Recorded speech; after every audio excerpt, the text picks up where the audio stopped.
نحمده ونصلي على رسوله الكريم اما بعد فاعوذ بالله من الشيطان الرجيم بسم الله الرحمن الرحيم رب اشرح لي صدري ويسر لي امري واحلل عقدة من لساني يفقهوا قولي۔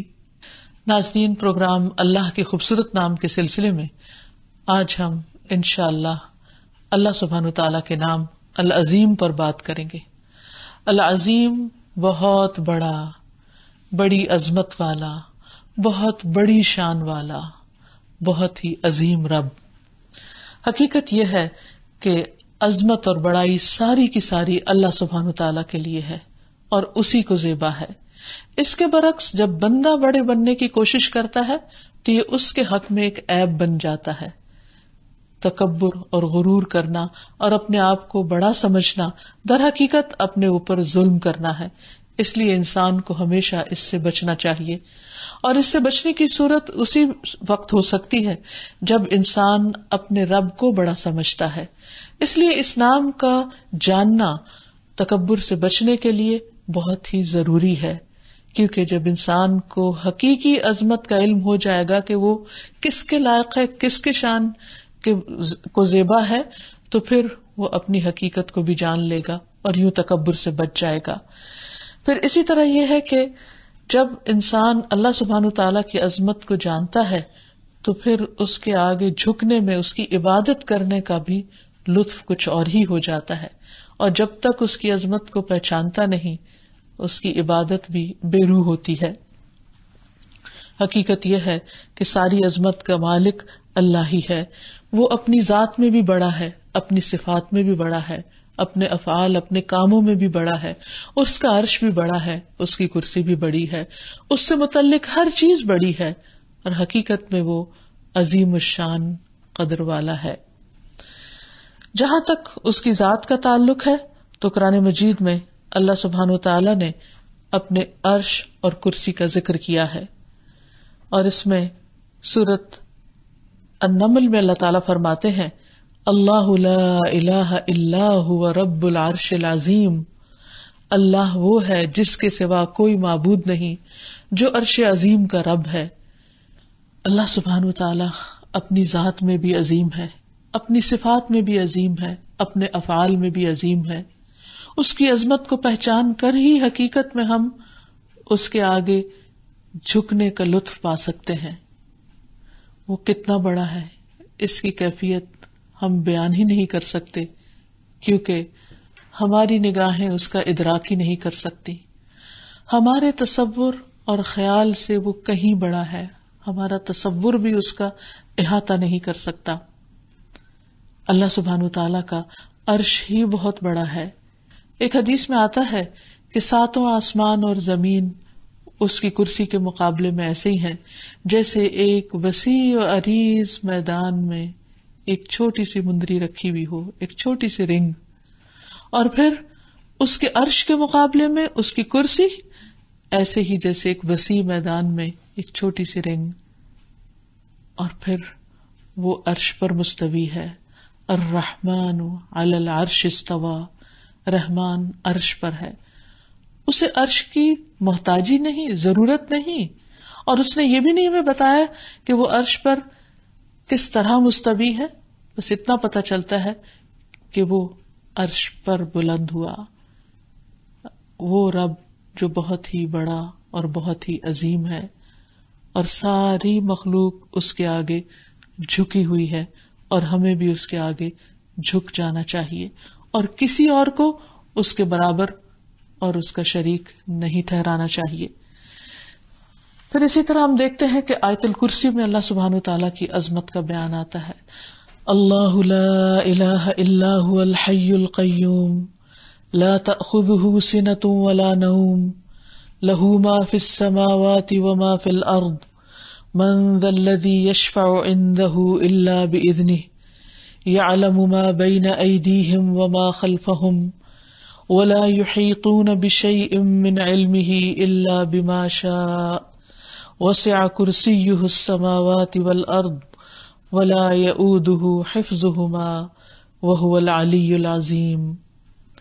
اللہ وہ ہے کہ اس کے سوا کوئی معبود نہیں ہے، زندہ ہے، ہر چیز کو قائم رکھنے والا ہے، نہ اسے کچھ اونگ پکڑتی ہے اور نہ کوئی نیند، اسی کا ہے جو کچھ آسمانوں میں ہے اور جو کچھ زمین میں ہے۔ کون ہے وہ جو اس کے پاس اس کی اجازت کے بغیر سفارش کر سکے؟ وہ جانتا ہے جو کچھ ان کے سامنے ہے اور جو کچھ ان کے پیچھے ہے، اور وہ اس کے علم میں سے کسی چیز کا احاطہ نہیں کر سکتے مگر جتنا وہ خود چاہے۔ اس کی کرسی آسمانوں اور زمین کو سمائے ہوئے ہے اور اسے ان دونوں کی حفاظت نہیں تھکاتی، اور وہی سب سے بلند، سب سے بڑا ہے۔ حقیقت یہ ہے کہ جس کی کرسی اور جس کا عرش اتنا بڑا ہے وہ خود کتنا بڑا ہوگا، کتنا عظیم۔ اور پھر خاص طور پر آیت الکرسی میں جو اللہ سبحانہ وتعالیٰ کی صفات ہے کہ وہ ہمیشہ سے زندہ ہے، ہر چیز کو تھامے ہوئے ہے، جس کو کبھی نیند تو کیا اونگ تک نہیں آتی، اور اس کے مقابلے میں انسان آپ دیکھیے کہ تھوڑی دیر کام کر کے تھک جاتا ہے۔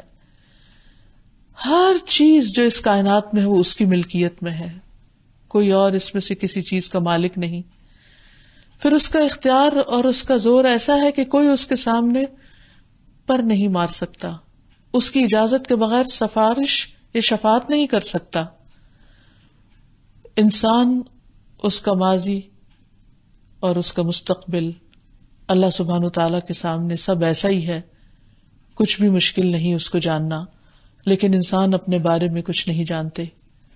ہمارے ساتھ آج تک کیا کچھ ہوا، خود بعض اوقات اپنی ہی بولی ہوئی باتیں ہمیں یاد نہیں ہوتی، ہمارا فیوچر کیسا ہے ہمیں نہیں معلوم، اور نہ ہی کوئی اور ہمیں بتا سکتا ہے۔ پھر اسی طرح اللہ سبحانہ تعالیٰ کے علم کا احاطہ نہیں کر سکتی اس کی مخلوق۔ ساری انسانیت کا علم اللہ کے مقابلے میں، اللہ کے علم کے مقابلے میں ایک قطرے کے برابر بھی نہیں۔ اور پھر اس کی کرسی آسمان و زمین پر چھائی ہوئی ہے، سمائی ہوئی ہے، اور ان دونوں کی حفاظت اس کو نہیں تھکاتی۔ تو اللہ سبحانہ تعالی جو عالی شان ہے، عظمت والا ہے، اس کا چہرہ بھی بہت عظیم ہے۔ ایک دعا میں نبی صلی اللہ علیہ وسلم نے ہر طرح کے شر سے بچنے کے لیے اللہ سبحانہ تعالیٰ کے عظیم چہرے کی پناہ لینے کو کہا ہے۔ اعوذ بوجہ اللہ العظیم، میں اللہ کے عظیم چہرے کی پناہ لیتا ہوں جس سے بڑی کوئی اور چیز نہیں، الذی لیس شیء اعظم منہ، کہ جس سے عظیم کوئی اور چیز نہیں، وبکلمات اللہ التامات، اور اس کے تمام تر کلمات سے، لا یجاوزہن بر ولا فاجر، وباسماء اللہ الحسنى كلها ما علمت منها وما لم اعلم من شر ما خلق وذرأ وبرأ۔ اور اس کا معنی کیا ہے کہ میں اس کے مکمل کلمات کے ساتھ پناہ چاہتا ہوں جن سے کوئی نیک اور بد آگے نہیں بڑھ سکتا، یعنی اس کے کلمات بھی بہت عظیم ہیں کہ ان کلمات کے آگے کسی اور کا کلام ہے ہی نہیں۔ اور اس اللہ کے تمام اسماء حسنہ کے ساتھ پناہ چاہتا ہوں جن کو میں جانتا ہوں اور جن کو میں نہیں جانتا، کیونکہ اللہ سبحانہ تعالیٰ نے اپنے سب نام تو بتائے بھی نہیں۔ ہر اس چیز کے شر سے جس کو اس نے بنایا، پیدا کیا اور پھیلایا۔ تو جب انسان اللہ سبحانہ تعالیٰ کے عظیم چہرے کی پناہ لے کر ہر طرح کے شر سے اپنے آپ کو بچانے کی کوشش کرتا ہے تو اللہ تعالیٰ ضرور اس کو پناہ دیتے ہیں، اس کو محفوظ رکھتے ہیں۔ پھر اللہ سبحانہ تعالیٰ اپنی صفات میں بھی بہت عظیم ہے۔ جہاں تک صفات کی عظمت کا تعلق ہے تو اللہ تعالیٰ کو ہر قسم کی صفات میں علو شان، یعنی اس کی شان بلند ہے۔ بعض اوقات وہ صفات بندوں کے اندر بھی کسی درجے میں دکھائی دیتی ہیں، لیکن there is no comparison۔ اللہ کی صفات کامل ہیں اور بندوں کی ناقص ہیں، بندوں کی عارضی ہیں، جبکہ اللہ کی سبحانہ و تعالی کی وہ صفات پرماننٹ ہیں، ہمیشہ ہمیشہ کے لیے ہیں۔ پھر آپ دیکھیے کہ اللہ سبحانہ و تعالی کی سماعت، اس کی بصارت اور اس کی دیگر صفات جتنی بھی ہیں وہ سب کی سب عظیم ہیں۔ اب جہاں تک سماعت کا تعلق ہے تو کوئی شخص ایک چھوٹی سی سرگوشی بھی کہیں کرتا ہے تو وہ اس کو پتا ہوتا ہے، کسی کے دل میں جو خیال گزرتا ہے وہ بھی اللہ کو معلوم ہوتا ہے۔ کوئی شخص کسی بھی چیز کہیں پر بھی چھپ کر کوئی کام کرنا چاہتا ہے تو اللہ سبحانہ تعالیٰ کے علم میں ہوتا ہے. اللہ تعالیٰ نہ صرف یہ کہ انسانوں بلکہ اپنی دیگر تمام مخلوقات کی تمام حرکات پر نظر رکھے ہوئے ہے. دیکھنے میں وہ عظیم ہے، کوئی چیز اس سے چھپی ہوئی نہیں. اللہ تعالیٰ پرندوں کا ذکر قرآن مجید میں کرتے ہیں، اولم یروا الی الطیر فوقہم صافات ویقبضن ما یمسکہن الا الرحمن انہ بکل شیء بصیر. کیا انہوں نے اپنے اوپر پرندوں کو اس حال میں نہیں دیکھا کہ وہ پر پھیلائے ہوئے ہوتے ہیں اور کبھی سکیڑ لیتے ہیں، رحمان کے سوا انہیں کوئی نہیں تھام رہا. یعنی ان کو بھی اور ان کے اوپر جو آسمان ہے ان سب کو اللہ نے تھاما ہوا ہے. یقیناً وہ ہر چیز کو خوب دیکھنے والا ہے. پھر اسی طرح رحم کرنے میں سب سے عظیم ہے، سب سے زیادہ مہربان ہے. ماں سے بھی زیادہ دنیا میں کوئی محبت کرنے والا رشتہ ایسا نہیں کہ جس کی مثال دی جا سکتی ہو. رسول اللہ صلی اللہ علیہ وسلم نے فرمایا، اللہ عز و جل کے پاس 100 رحمتیں ہیں جس میں سے اس نے تمام زمین والوں پر صرف ایک رحمت نازل کی ہے اور باقی 99 رحمتیں اس نے اپنے اولیاء کے لیے رکھ چھوڑی ہیں، یعنی قیامت کے دن.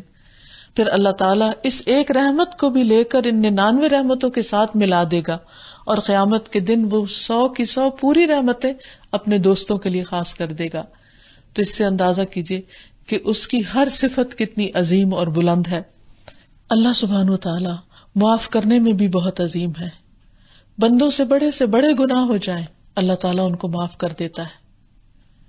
وہ احادیث کی کتب میں مشہور واقعہ آتا ہے ایک شخص کا کہ جس نے 99 قتل کیے تھے، لیکن جب اس نے توبہ کی اور سچے دل سے توبہ کی تو اللہ سبحانہ تعالیٰ نے اس کو بھی معاف کر دیا. جبکہ کسی ایک مسلمان کا قتل دنیا بھر کے زوال سے زیادہ سخت بات ہے، یعنی اللہ تعالیٰ کے نزدیک یہ اتنا بڑا جرم ہے، مگر اللہ کی رحمت اس سے بھی کہیں بڑی ہے. اس لیے کسی کو بھی مایوس ہونے کی ضرورت نہیں، صرف پلٹنے اور رجوع کرنے اور توبہ کرنے کی ضرورت ہے. پھر اسی طرح اس کی قدرت بھی ہر چیز میں بہت عظیم ہے.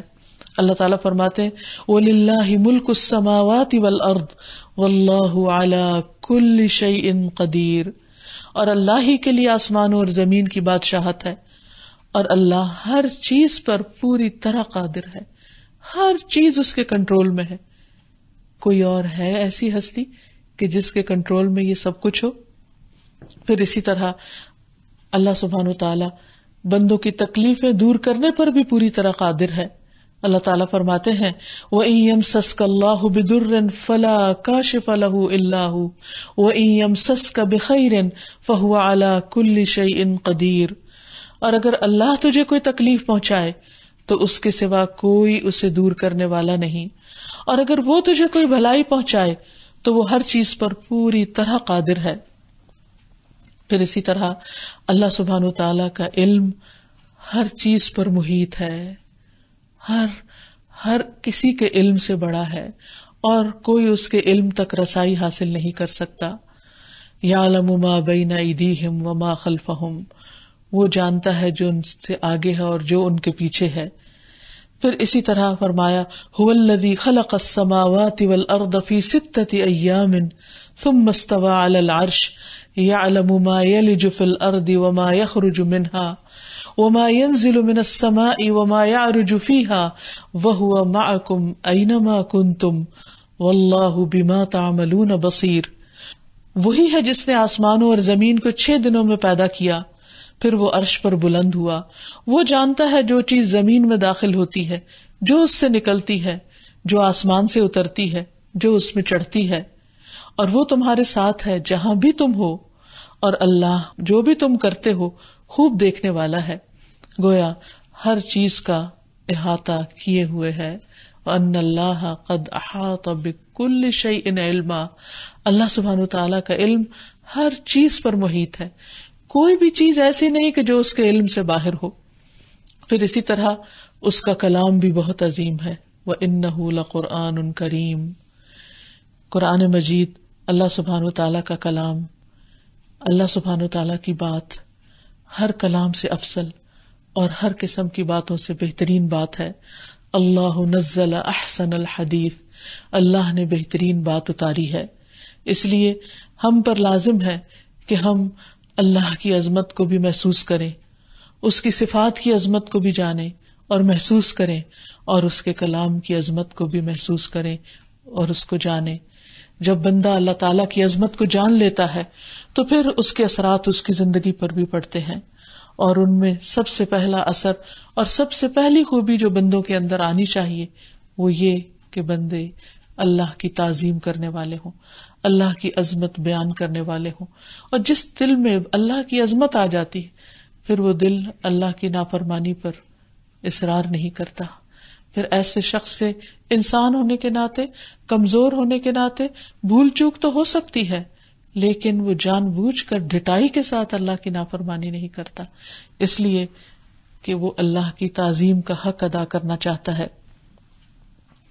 اور جب وہ اللہ کی تعظیم کرتا ہے تو پھر کبھی بھی اس کے ساتھ شرک نہیں کرتا، کیونکہ اسے معلوم ہے کہ اس پوری کائنات کے اندر کوئی بھی چیز ایسی نہیں کہ جو اللہ کے برابر ہو، نہ اپنی ذات میں نہ صفات میں، برابر تو کیا دور پار بھی اس کے قریب پہنچنے والی کوئی چیز نہیں.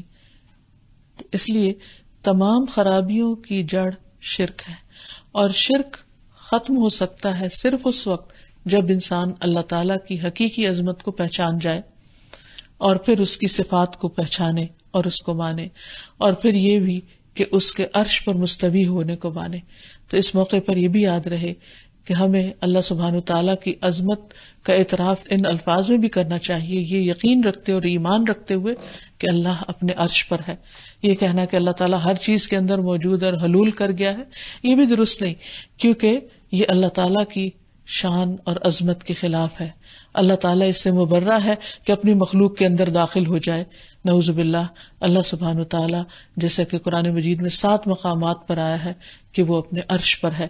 اسی لیے نبی صلی اللہ علیہ وسلم نے جب ایک لونڈی سے جب اس کو آزاد کرنے کا وقت تھا، اس سے پوچھا کہ اللہ کہاں ہے، تو بالکل ایک ناسمجھ سی بچی تھی، لیکن اس سے فوراً کہا کہ اللہ اوپر ہے، اور یہی اس کے شان کے زیبا ہے، شان کے لائق ہے. پھر اسی طرح یہ ہے کہ اللہ سبحانہ وتعالیٰ کی عظمت کو پہچاننے کے لیے کبھی بھی اللہ سبحانہ وتعالیٰ کو کسی اور چیز سے مثال نہیں دینی چاہیے، اور نہ ہی کسی اور چیز کو اللہ تعالیٰ سے مثال دینی چاہیے یا اللہ تعالیٰ کے مشابہ قرار دینا چاہیے. کسی چیز کی اللہ سبحانہ وتعالیٰ کی کیفیت کو بھی بیان نہیں کرنا چاہیے کہ اس کا ہاتھ ایسا ہے یا اس کا چہرہ ایسا ہے، کسی انسان کی طرح ہے، ہرگز نہیں، کیونکہ لیس کمثلہ شیء، اس کی طرح کی کوئی بھی چیز نہیں. پھر اسی طرح یہ ہے کہ کسی چیز کو اللہ سبحانہ وتعالیٰ کی جو صفات ہیں ان پر پورا پورا ایمان لانا چاہیے، کسی صفت کا انکار نہیں کرنا چاہیے، کیونکہ یہ بھی اس کی شان اور اس کی عظمت اور اس کی بلندی کے منافی ہو جاتا ہے. پھر یہ کہ اللہ سبحانہ وتعالیٰ کے ساتھ کسی کو شریک کرنے سے انسان ڈرے، کیونکہ انسان کے سارے اعمال برباد ہو سکتے ہیں. جس شخص نے شرک کیا اس نے گویا اللہ کی عظمت کو پہچانا ہی نہیں. عبداللہ بن مسعود کہتے ہیں کہ میں نے نبی صلی اللہ علیہ وسلم سے پوچھا، اللہ کے نزدیک کون سا گناہ سب سے بڑا ہے؟ فرمایا، یہ کہ تم اللہ کے ساتھ کسی کو برابر ٹھہراؤ، حالانکہ اللہ ہی نے تم کو پیدا کیا ہے. میں نے عرض کیا، کیا یہ تو واقعی سب سے عظیم گناہ ہے؟ پھر اس کے بعد کون سا گناہ سب سے بڑا ہے؟ فرمایا کہ تم اپنی اولاد کو اس خوف سے مار ڈالو کہ وہ تمہارے ساتھ کھائیں گے. میں نے پوچھا، اور اس کے بعد؟ فرمایا یہ کہ تم اپنے پڑوسی کی عورت سے زنا کرو. یعنی زنا ویسے بھی برا ہے، لیکن ہمسائیگی کے حق کے خلاف اور بھی شدید برا ہو جاتا ہے. پھر کسی کو اللہ کا بیٹا قرار دینا، یہ بھی اللہ سبحانہ وتعالیٰ کی عظمت کے خلاف ہے، کیونکہ اللہ تعالیٰ نے بعض سے الفاظ میں قرآن مجید میں بتا دیا کہ لم یلد ولم یولد، کہ نہ اس کا کوئی بیٹا ہے اور نہ وہ کسی کا بیٹا ہے، وہ اپنی شان میں یکتا اور منفرد ہے. پھر اسی طرح جو شخص اللہ کی عظمت کو پہچانتا ہے وہ کبھی اللہ تعالیٰ پر جھوٹ نہیں باندھ سکتا، اللہ تعالیٰ کے بارے میں غلط بات نہیں کر سکتا. قرآن مجید میں آتا ہے فَمَنْ أَظْلَمُ مِمَّنِ افْتَرَى عَلَى اللَّهِ كَذِبًا أَوْ كَذَّبَ بِآيَاتِهِ إِنَّهُ لَا يُفْلِحُ الْمُجْرِمُونَ. پھر اس سے زیادہ کون بڑا ظالم ہو سکتا ہے جو اللہ پر کوئی جھوٹ باندھے یا اس کی آیات کو جھٹلائے. بے شک حقیقت یہ ہے کہ مجرم لوگ فلاح نہیں پاتے. یعنی اللہ پر جھوٹ باندھنے کا مطلب کیا ہے کہ انسان اللہ تعالیٰ سے کوئی ایسی بات منسوب کرے جو اللہ تعالیٰ نے خود نہیں فرمائی، یا اللہ سبحانہ و تعالیٰ کی طرف سے وہ بات کرے. مثلا بعض لوگ گفتگو میں بے احتیاطی برتتے ہیں اور وہ کہتے ہیں قرآن پاک میں یہ آتا ہے، حالانکہ قرآن پاک میں اس کا کوئی ذکر نہیں ہوتا، یا اللہ تعالیٰ نے ایسا کہا ہے حالانکہ اللہ تعالیٰ نے ایسا نہیں فرمایا ہوتا.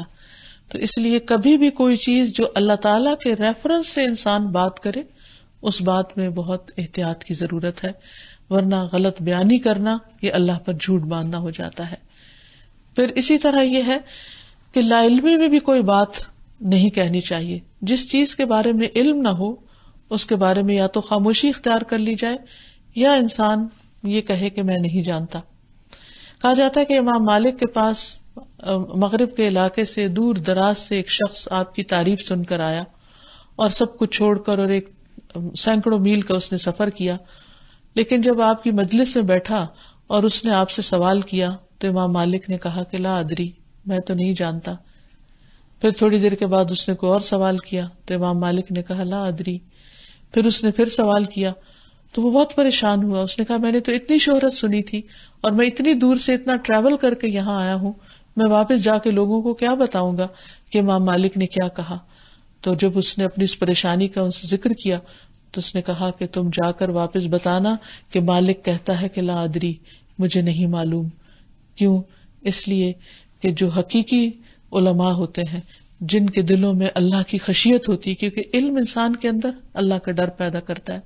انما یخشی اللہ من عبادہ العلماء، اللہ سے ڈرتے ہیں اس کے علم والے بندے ہی.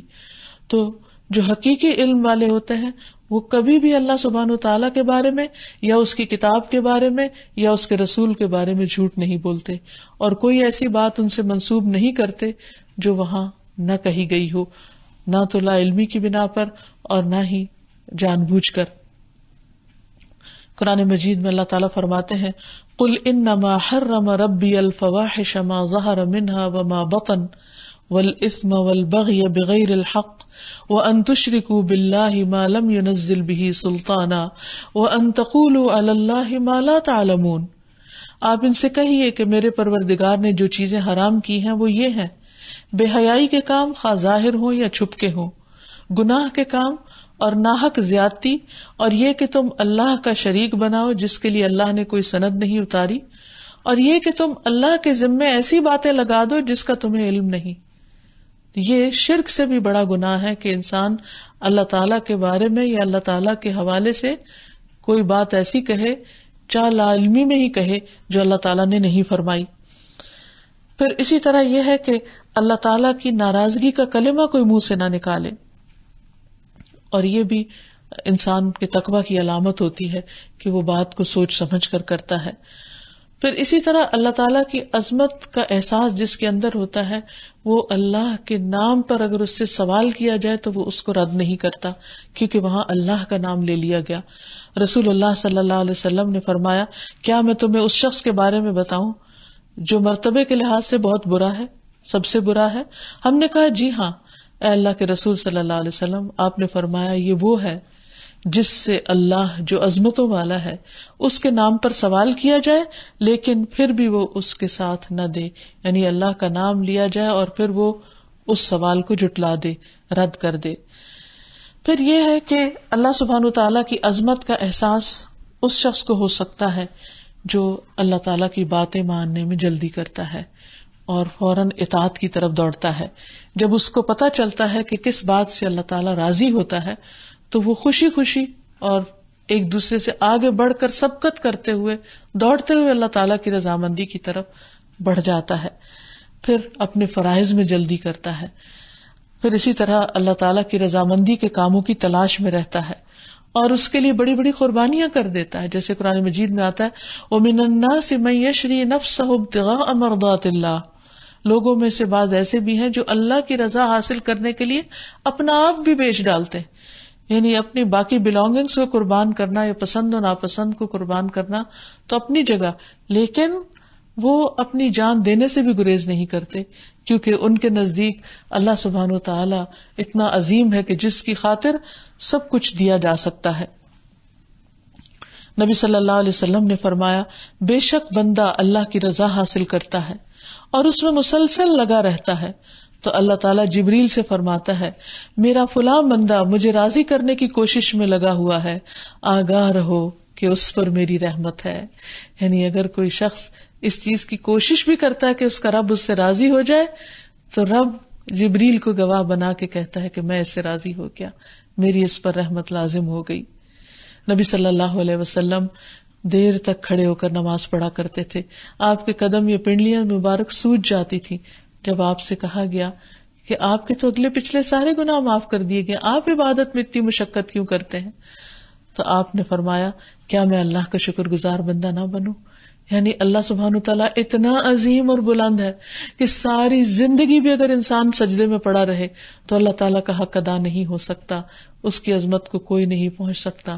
اس لیے انسان بڑی سے بڑی عبادت کر کے بھی کبھی فخر غرور اور تکبر میں مبتلا نہ ہو، کیونکہ جتنے اللہ سبحانہ تعالیٰ کے عظیم الشان احسانات ہیں ان کے مقابلے میں تو یہ کچھ بھی نہیں. پھر اسی طرح انسان جب اللہ کا کلام سنے تو اس کی بھی اہمیت پہچانے اور اس کو بھی عظمت دے اور اس وقت خاموش ہو جائے. جیسے کہ قرآن مجید میں یہ آتا ہے وَإِذَا قُرِئَ الْقُرْآنُ فَاسْتَمِعُوا لَهُ وَأَنصِتُوا لَعَلَّكُمْ تُرْحَمُونَ کہ جب قرآن پڑھا جائے تو اس وقت تم خاموش ہو جاؤ اور غور سے سنو تاکہ تم پر رحم کیا جائے. اور پھر نماز میں جب کھڑا ہو تو ادھر ادھر نہ دیکھے، اللہ تعالیٰ کی عظمت کو پہچانتے ہوئے اس کے آگے حقیقی معنوں میں جھک جائے، جیسے کہ حکم بھی آیا ہے کہ قوموا للہ قانتین، اللہ کے فرما بردار بندے بن کر کھڑے ہو جاؤ. پھر اسی طرح اللہ سبحانہ و تعالیٰ کے شاعر کی تعظیم کرے، کیونکہ شاعر کی تعظیم یعنی جو چیزیں اللہ تعالیٰ سے متعلق ہوں ان سب کی بھی عزت کرے. قرآن مجید میں اللہ تعالیٰ فرماتے ہیں وَمَن يُعَظِّمْ شَعَائِرَ اللَّهِ فَإِنَّهَا مِن تَقْوَى الْقُلُوبِ، جو شخص اللہ کے شاعر کی نشانیوں کی یعنی وہ چیزیں جن کو دیکھ کر اللہ یاد آتا ہے، جو اللہ کی طرف لے جانے والی ہوتی ہیں، تو جو ان کی تعظیم کرتا ہے، ان کی عزت کرتا ہے، تو یہ بات دلوں کے تقویٰ سے ہے. یعنی ایسے شخص کے دل میں واقعی اللہ کا ڈر ہے اور وہ متقی انسان ہے. پھر اسی طرح اللہ تعالیٰ کی حرام کردہ اشیاء کی بھی حفاظت کرے انسان، کیونکہ جن چیزوں کو اللہ تعالیٰ نے حرام قرار دیا ہے بندے کے لیے جائز نہیں کہ وہ ان کے قریب پٹکے. قرآن مجید میں آتا ہے قُلْ تَعَالَوْا أَتْلُ مَا حَرَّمَ رَبُّكُمْ عَلَيْكُمْ أَلَّا تُشْرِكُوا بِهِ شَيْئًا وَبِالْوَالِدَيْنِ إِحْسَانًا وَلَا تَقْتُلُوا أَوْلَادَكُمْ مِنْ إِمْلَاقٍ نَحْنُ نَرْزُقُكُمْ وَإِيَّاهُمْ وَلَا تَقْرَبُوا الْفَوَاحِشَ مَا ظَهَرَ مِنْهَا وَمَا بَطَنَ وَلَا تَقْتُلُوا النَّفْسَ الَّتِي حَرَّمَ اللَّهُ الا بالحق ذالکم وصاکم بہ لعلکم تعقلون. آپ ان سے کہیے کہ آؤ میں تمہیں پڑھ کر سناؤں کہ تمہارے پروردگار نے تم پر کیا کچھ حرام کیا ہے، اور وہ یہ باتیں ہیں کہ اس کے ساتھ کسی کو شریک نہ بناؤ، اور یہ کہ والدین کے ساتھ اچھا سلوک کرو، اور یہ کہ مفلسی کے ڈر سے اپنی اولاد کو قتل نہ کرو، کیونکہ ہم ہی تمہیں رزق دیتے ہیں تو ان کو بھی ضرور دیں گے، اور یہ کہ بے حیائی کی باتوں کے قریب بھی نہ جاؤ خواہ کھلی ہو یا چھپی ہو، اور یہ کہ جس جان کے مارنے کو اللہ نے حرام قرار دیا ہے اسے قتل نہ کرو الا یہ کہ حق کے ساتھ ہو. یہ وہ باتیں ہیں جن کا اللہ نے تمہیں تاکیداً حکم دیا ہے، شاید کہ تم عقل سے کام لو. اور ابو ہریرہ رضی اللہ عنہ کہتے ہیں کہ نبی صلی اللہ علیہ وسلم نے فرمایا کہ اللہ تعالیٰ غیرت کرتا ہے، اور اللہ کی غیرت یہ ہے کہ کوئی مومن حرام فعل کرے. یعنی یہ اللہ کی عظمت کے خلاف ہے یہ بات کہ انسان اللہ تعالیٰ کی منع کردہ چیزوں کے پاس جائے. پھر اسی طرح کوئی بھی کام ہو تو اللہ تعالیٰ کی ناراضگی کے کاموں سے انسان کو بچنا چاہیے. رسول اللہ صلی اللہ علیہ وسلم نے فرمایا جس نے لوگوں کو ناراض کر کے اللہ کو راضی کر لیا، اللہ تعالیٰ اسے لوگوں کے مقابلے میں کافی ہو جاتے ہیں، اور جس نے لوگوں کو راضی کرنے کے لیے اللہ کو ناراض کیا، اللہ تعالیٰ اسے لوگوں کے سپرد کر دیتے ہیں، لوگوں کے حوالے کر دیتے ہیں. کیونکہ جو شخص اللہ کی عظمت کو نہیں پہچانتا پھر ایسے شخص کے لیے بھی عزت کا کوئی حق نہیں. اللہ سبحانہ وتعالیٰ کی یہ صفت العظیم اس بات کا بھی ہم سے تقاضا کرتی ہے کہ ہم اللہ تعالیٰ کی حدود کو، اس کی باؤنڈریز کو پہچانیں اور پھر ان کا احترام کریں، ان سے آگے نہ بڑھیں. اللہ تعالیٰ فرماتے ہیں تلک حدود اللہ فلا تعتدوها، یہ اللہ کی حدود ہیں، ان سے آگے نہ بڑھو. یعنی جن چیزوں کو اللہ نے حرام قرار دیا ہے ان تک نہ پہنچا جائے، ان کو کراس نہ کیا جائے، ان حرمتوں کو پامال نہ کیا جائے. اور پھر اسی طرح یہ کہ اس کی عظمت کا تقاضا یہ ہے کہ اس کا حکم ماننے میں دیر نہ کی جائے اور ٹال مٹول سے کام نہ لیا جائے. جس انسان کا اللہ تعالیٰ پر جتنا زیادہ ایمان ہوگا، اللہ تعالیٰ کی عظمت کو جتنا زیادہ وہ محسوس کرے گا، اتنا ہی جلد وہ اللہ کی اطاعت کی طرف بڑھے گا. اس کے برعکس منافقین دنیا میں بھی اللہ سبحانہ وتعالیٰ کے احکامات میں ٹال مٹول کرتے رہتے ہیں اور سستی سے کام لیتے ہیں.